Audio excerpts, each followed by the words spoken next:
నమస్కారం అండి. ఈ మధ్యన అన్ఫార్చునేట్ ఇన్సిడెంట్ ఒకటి జరిగింది. అందరూ వినే ఉంటారు కదా! అరుణాచలంలో మోక్ష మార్గం నుంచి వస్తుంటే ఒకతను పాపం వెళ్ళిపోయారాయన. ఫస్ట్ ఆఫ్ ఆల్ ఆయన ఆత్మకి శాంతి చేకూరాలి. అలాగే వాళ్ళ కుటుంబానికి కూడా భగవంతుడి యొక్క అండదండలు, కృపాకటాక్షాలు ఉండాలి అని కోరుకుంటూ నేను స్టార్ట్ చేస్తాను. అంటే ఇది దీన్ని ఎవరు సమర్థించరు.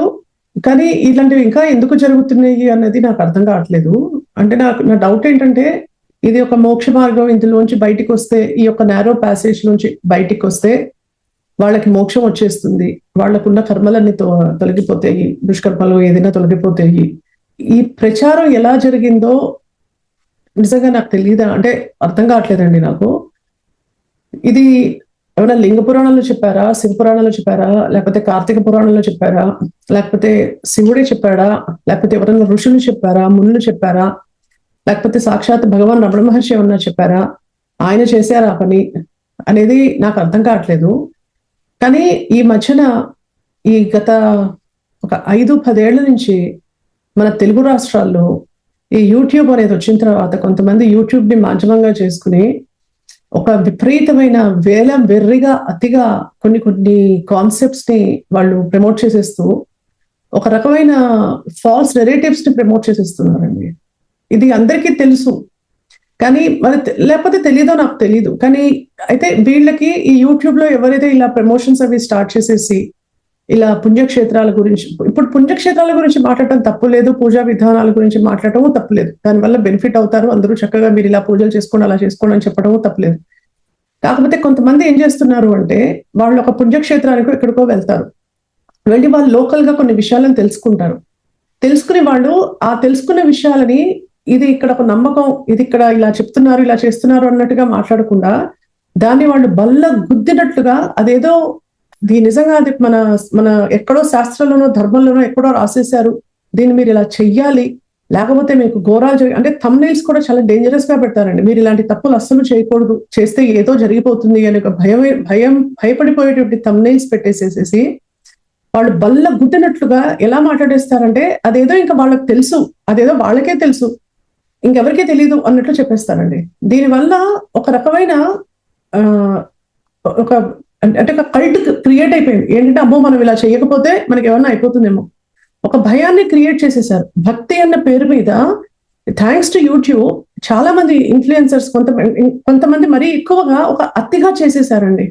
ఇప్పుడు మామూలుగా మీరు ఫలానా పూజ చేసుకోండి, ఫలానా విధంగా ఫలానా పూజ చేసుకోండి అని చెప్పడం తప్పులేదు, కానీ మీరు ఇలా చేయకపోతే చాలా దోషం, మీరు ఇలా చేయకపోతే మీరు అష్ట కష్టాలు పడిపోతారు, మీరు ఇలా చేయకపోతే మహాపాపం వచ్చేస్తుంది అని ఒక భయభ్రాంతులకి గురి చేసేసి, అలాగే మీరు ఈ పుణ్యక్షేత్రాలకు వెళ్తే పొరపాటు కూడా ఇలాంటి తప్పులు చేయకండి, చేస్తే బోలెడంత కష్టపడిపోతారు అని ఒక థంబ్నెయిల్స్ పెట్టేసి జనాలలో ఒక భయాన్ని సృష్టించి, అలాగే ఇదిగో ఇలా ఒక మోక్ష మార్గం నుంచి మీరు వెళ్ళిపోతే మీకు బోలెడంత ఏమంటారు పుణ్యం వచ్చేస్తుంది అని ఒక ఫాల్స్ నెరేటివ్స్ ని క్రియేట్ చేసి మన సనాతన ధర్మం ఒక స్థాయిని దించేశారా అని నాకు అనిపిస్తుంది. అంటే వాళ్ళు బేసిక్ ఏంటంటే, ఈ యూట్యూబ్ వచ్చిన తర్వాత చాలా మంది యూట్యూబ్ మానిటైజేషన్ మనకి అలపడ్డారు. ఏంటంటే వ్యూస్ కావాలి, సబ్స్క్రైబర్స్ కావాలి. ఈ వ్యూస్ సబ్స్క్రైబర్స్ ఉన్నా లేకపోతే వ్యూస్ అనేవి కనుక ఉండి వాచ్ టైం అది వచ్చేస్తే మానిటైజేషన్ అయిపోతుంది, సంపాదించేయచ్చు అని చెప్పేసి ఏది పడితే అది అడ్డగోలుగా, ఏది పడితే దానికి ఒక శాస్త్ర ప్రమాణం ఉందా లేదా, దాని అసలు లాజికల్ గా అది వ్యాలిడా కాదా, అండ్ అది రేషనల్ గా వ్యాలిడా కాదా అన్న ఆలోచన పక్కన పెట్టేసేసి ఒక ఫలానా పుణ్యక్షేత్రానికి వెళ్ళడం, ఆ పుణ్యక్షేత్రంలో ఏదో ఒకటి తెలుసుకోవడం, దాని మీద ఒక వీడియో పెట్టేయడం, అది విన్ని జనాలు పొలో అంటూ పరిగెత్తేయడం. ఒకప్పుడు షిరిడీలో కూడా నేను 90s లో వెళ్ళాను షిరిడీకి, ఇంత రష్ లేదు. నేను బాబా గారి మీద కొన్ని వీడియోస్ చేశాను మొదట్లో, తర్వాత స్టాప్ చేశాను. దెర్ ఈస్ అ రీజన్, నేను ఎందుకు అంత పాజ్ ఇచ్చాను అనేది ఆ తర్వాత కవర్ చేస్తాను. అది ఆ తర్వాత బాబా గారి మీద కూడా విపరీతమైన ప్రచారాలు చేసేసారు. అలాగే అరుణాచలం మీద మన తెలుగు వాళ్ళు చాలా ఎక్కువ మంది అయిపోయారు. నేను 2013 లో వెళ్ళానండి అరుణాచలంకి, వెళ్ళి గిరివాలం చేశాను. నేను గిరి ప్రదక్షిణ చేసినప్పుడు ప్రశాంతంగా ఉండేదండి, అసలు రష్ ఉండేది కాదు, ఉండేది కాదు, ఎంత ఆహ్లాదంగా ఉండేదంటే ఎంతో మంది ఫారినర్స్ వచ్చేవాళ్ళు. ఫారినర్స్ ఇప్పటికి కూడా అక్కడ ఉంటారేమో, నేను తర్వాత మళ్ళీ వెళ్ళలేదు గిరివాలంకి, అంటే అరుణాచలం వెళ్ళలేదు. ఫారినర్స్ చక్కగా కొంచెం కోని సంచి లాంటి సంచి వేసుకుని మామూలు సింపుల్ గా సైకిల్ తొక్కుకుంటూ లోపల గుహల్లోకి వెళ్ళిపోయి కూర్చొని తపస్సు చేసుకుంటూ కూర్చునేవాళ్ళు. అసలు ఎలాంటి ఆర్భాటం కానీ, ఎలాంటి రద్దీ కానీ, ఎలాంటి అతి కానీ ఏమీ కనిపించేది కాదండి. నేను పొద్దున్న ఇంచుమించుగా 11ంటికో అంటే మంచి ఎండలో స్టార్ట్ చేశాను నేను యాక్చువల్లీ గిరివాలం. సాయంత్రం ఇంచుమించు 4, 5 అయిందనమాట. అంటే అంటే చాలా గంటలు పట్టింది నాకు యాక్చువల్లీ. చాలా స్లోగా వెళ్ళాను నేను. ఎంత ఎందుకంటే నాకు అంత నచ్చింది ఆ వాతావరణం, ఎంత ఆహ్లాదంగా ఉండేది. ఇప్పుడు నేను టీవీలో చూస్తుంటే అసలు వాళ్ళు మొత్తం ఎంత రష్ అయిపోయిందంటే, పాపం ఆడెవరో టోపీ అమ్మగారట, ఆవిడకి ఒక ఎలివేషన్ ఇచ్చేసి, ఆవిడ ప్రశాంతంగా ఉన్న ఆవిడని తీసుకెళ్లి ఆవిడకి ఒక ఎలివేషన్ అంటే ఎలా మాట్లాడతారంటే, ఒక వినేవాళ్ళకి ఒక రకమైనటువంటి అడ్రినలిన్ రష్ వస్తుందన్నమాట. మీరు వెళ్ళి కలవండి, మీకు ఇది మీకు అది అనుకుంటూ. ఎందుకు ఇంత అతి చేస్తున్నారండి నాకు అర్థం కాదు.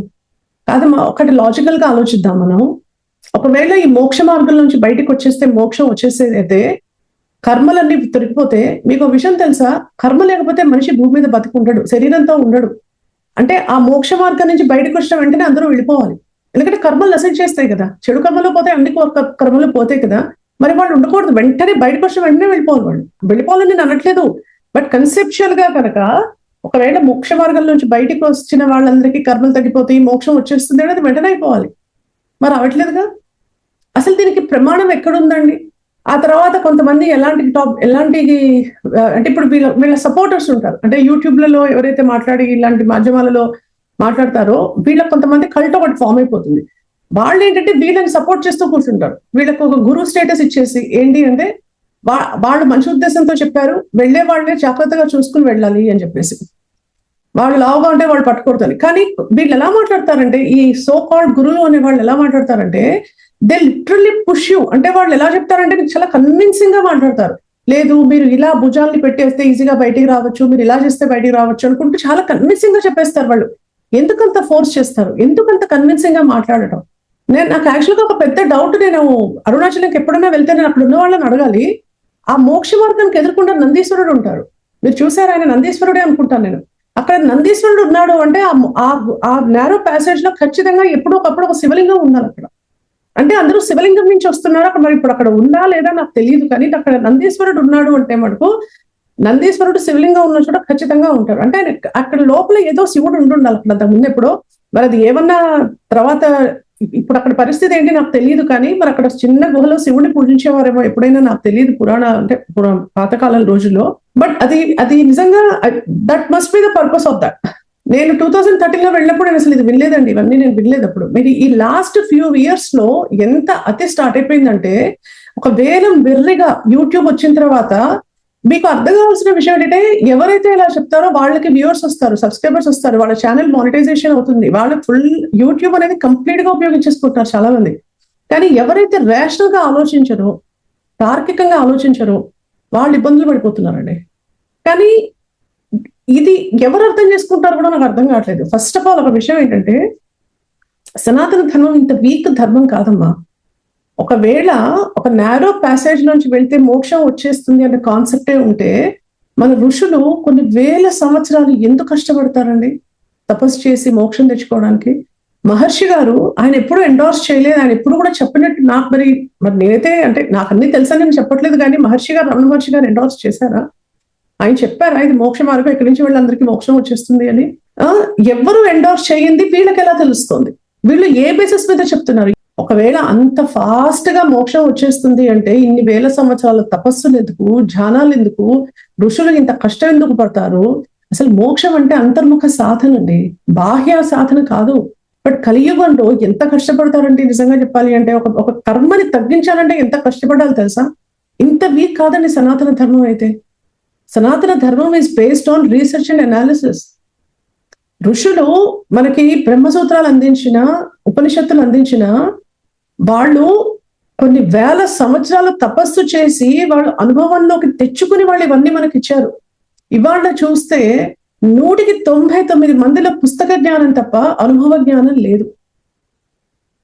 అవునా? అంటే నేను ఎవరిని తక్కువ చేసి మాట్లాడేది కానీ అది వాస్తవం. అది లేకపోతే ఏంటంటే, ఇదిగో ఇలా ఎవరైనా యూట్యూబ్లలోకి వచ్చి చెప్తుంటే వాళ్ళ మాటలు వినేసేసేయటం, ఎవరైనా ప్రవచనకారులు చెప్తున్నారు అంటే వెళ్ళి వాళ్ళ సభల్లో కూర్చుని గంటలు గంటలు వినేసేయటం తప్ప, నేను నా అనుభవంలోకి నేను ఒకటి తెచ్చుకుందాం, ఆ అంతర్ముఖ సాధన చేసి అంతర్ముఖ అనుభవాన్ని నేను పొందుదాం అనేటువంటిది ఎంతమంది ఆలోచిస్తున్నారండి?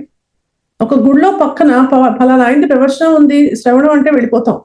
అంటే వెళ్ళడం తప్పని నేను అనట్లేదు, వెళ్ళి ఒక గంట 2 గంటలు కూర్చొని వస్తారు. ఆ 2 గంటలు ఇంట్లో కూర్చుని మీరు ధ్యానం చేసుకోవచ్చు కదా, మీరు తపస్సు చేసుకోవచ్చు కదా, మీకే తెలుస్తుంది కదా. పూర్వం ఋషులు ఇవన్నీ మనకు అందించారంటే, ఈ యొక్క ఉపనిషత్తులు కానివ్వండి, ప్రతిదీ కూడా వాళ్ళు ఇచ్చారంటే వాళ్ళు సాధన చేసి ఇచ్చారు. కానీ ఇలా యూట్యూబ్లలో ఒకళ్ళు చెప్తే వినక కూర్చుని రాయలేదు, లేకపోతే ఎవరో చెప్తే వినక కూర్చుని రాయలేదండి వాళ్ళు. సనాతన ధర్మం అనేది అంత స్ట్రాంగ్ ధర్మం అమ్మా. అందరూ కూడా అనుభవపూర్వకంగా తెలుసుకున్నారు. దానికి ఎందుకు ప్రయత్నం చేయట్లేదు? ఎవరన్నా ఏదన్నా ఒకటి వచ్చి యూట్యూబ్ లో కానీ ఏదన్నా ఒక పూజా విధానం చెప్పేసేసిన, ఫలానా పుణ్యక్షేత్రం అని చెప్పేసిన, ఇక్కడ ఫలానా చోట ఫలానా వాళ్ళు ఉన్నారు, మీరు వెళ్ళి వాళ్ళని దర్శనం చేసుకోండి అని చెప్పేసిన లోమంటూ పరిగెత్తుకుంటూ వెళ్ళిపోతున్నారు. ఎస్పెషల్ గా మన తెలుగు రాష్ట్రాల్లో అయితే ఇది చాలా ఎక్కువైపోయిందండి, చాలా ఎక్కువైపోయింది. అంత నిజంగా చెప్పాలంటే ఒక విధంగా నవ్వుతున్నారు వాళ్ళని చూసి. నేను ఇక్కడ ఎవరిని అంటే నేను ప్రవేశకారులు ఎవరిని తప్పుపట్టట్లేదు, వాళ్ళు మంచి విషయాలు చెప్పచ్చేమో, కానీ కొన్ని ఇలాంటి విషయాలు చెప్పేటప్పుడు వాళ్ళు కూడా కొంత రెస్పాన్సిబిలిటీ అయితే తీసుకోవాలి. ఏంటంటే మనం ఇలా చెప్పడం వల్ల దీని వల్ల ఇలాంటి పర్యవసానాలు వస్తాయి అని. కానీ కాదు, కొంతమంది అండి, అందరూ నేను అనట్లేదు, కానీ కొంతమంది ఎస్పెషల్ గా యూట్యూబ్ లో మాట్లాడే పళ్ళ గుద్ది మాట్లాడతారు. లేదు మీరు వెళ్ళండి, అది చాలా మంచిది, మీకు ఖచ్చితంగా మోక్షం వస్తుంది. ఎలా చెప్తారండి? ఎవరన్నా మోక్షం వచ్చిన వాళ్ళన్నా వచ్చి చెప్పాలి, అవును నీ మార్గం నుంచి వెళ్ళాలి, నాకు మోక్షం వచ్చిందని. లేదు శాస్త్రాల్లో ఉన్నా ఇంట్లో రాసిపెట్టి ఉండాలి, లేదు పురాణంలో ఉన్నా ఉండాలి. ఎక్కడా లేని ఎవరు ఏ బేసిస్ మీద చెప్తున్నారో నాకు అర్థం కావట్లేదు. కానీ ఒక్కడైతే నేను మళ్ళీ చెప్తాను, నేను బాబా గారి విషయంలో కూడా అదే చెప్పాను, ఇప్పుడు అదే చెప్పాను. సనాతన ధర్మం ఇంత వీకెస్ట్ ధర్మం అయితే కాదమ్మా. ఇంత భక్తి ఇంత వీక్ గా అయితే సనాతన ధర్మంలో చెప్పలేదు. భక్తి అనేది ఎంత అమూల్యమైనటువంటి ఒక ఎలా చెప్పాలి, it's a very valuable thing. అది దాన్ని అంతర్ముఖ సాధన చేసి, అసలు మోక్షం అంటే దేహంతో కాదండి, మోక్షం అంటే మన జీవాత్మ ప్రత్యేగాత్మ ప్రత్యేగాత్మ పరమాత్మలో కలిసిపోవడం అనేది మోక్షం అనేది. దానికి ఎంత ప్రాసెస్ ఉంటుంది, ఎంత కష్టపడాలి, ఎన్ని తపస్సులు చేయాలి, అసలు అంతర్ముఖంగా ఎంత మనని మనం అంతఃకరణ శుద్ధి చేసుకోవాలి. అలాంటిది అదన్నీ పక్కన పెట్టేసేసి ఈ యొక్క నారో ప్యాసేజ్ నుంచి బయటకు వచ్చేస్తే మోక్షం వచ్చేస్తుందా? ఇదైతే కాదండి. సనాతన ధర్మం పేరు మీద ఇలాంటి ప్రచారాలు ఏవైతే జరుగుతున్నాయో ఇవన్నీ విన్నప్పుడు అలా ఎంత బాధిస్తుందంటే నాకు.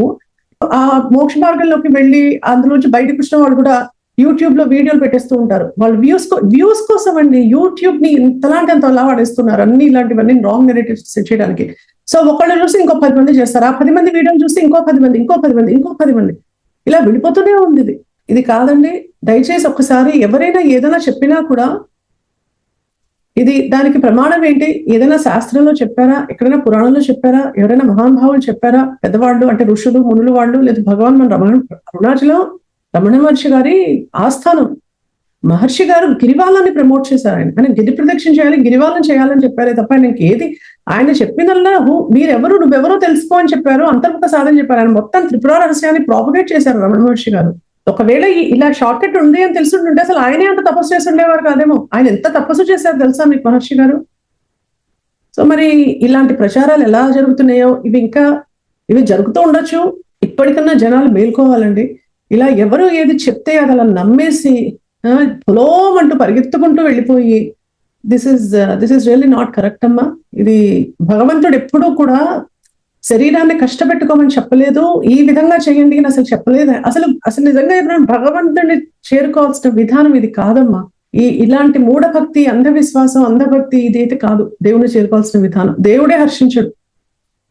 I'm sorry to say this. So ఇప్పటికన్నా కాస్త జనాలు మారండి. ఎవరు ఏది చెప్తే అది గుడ్డిగా నమ్మేయటం కాదు. ఇప్పటికన్నా కాస్త మారి ఎక్కువ ధ్యానం తపస్సు చేసుకుంటూ అంతర్ముఖంగా వెళ్ళి మిమ్మల్ని మీరు ఉద్ధరించుకోండి తప్ప ఇలాంటి షార్ట్ కట్స్ అయితే కాదమ్మా. ఓకేనా? శ్రీమాత్రి అమ్మ.